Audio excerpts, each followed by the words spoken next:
মিলন সাহেব 17 বছর পরে বাংলাদেশে পুনরায় শিক্ষামন্ত্রী হয়েছেন, সেই জন্য আমরা খুশি হয়ে আনন্দ হয়ে আমরা সবাইকে মিষ্টি খাওয়াচ্ছি।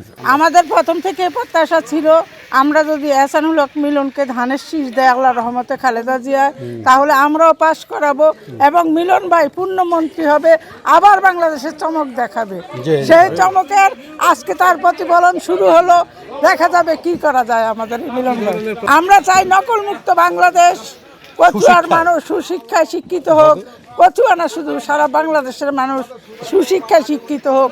আগে তো আমাদের চাঁদপুরে আরও একজন মন্ত্রী ছিল, উনি অটো পাস, তারপরে আলু ভর্তা, বাচ্চাদেরকে বিছনা করানো শেখানো, এগুলি তো আমরা মায়ের কাছ থেকেই শিখেছি।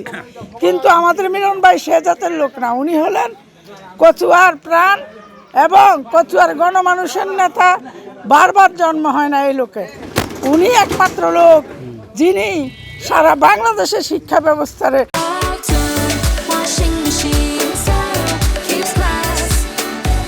টেনে ধরেছিলেন। আমরা মনে করি উনি আবারও টেনে ধরবেন এবং শিক্ষা ব্যবস্থার আরও উন্নতি হবে। আমরা আশা করছি যে উনি আগে প্রতিমন্ত্রী আসছিল, ফুল শিক্ষামন্ত্রী আমরা চাইছি, আমাদের ভাগ্য ফিরছে, উনি আমাদের দেশের উন্নতি করব, শিক্ষা খাতে উনি আগের মতো সেইভাবে আমার শিক্ষা খাতে করব।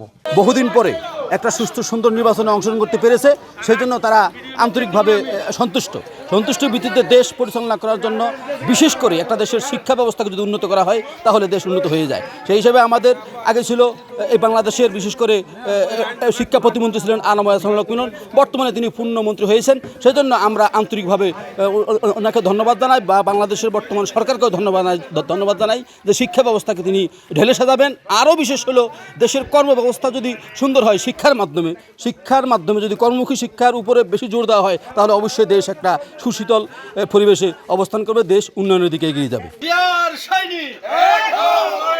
মিলন ভাই শিক্ষামন্ত্রী মিলন ভাই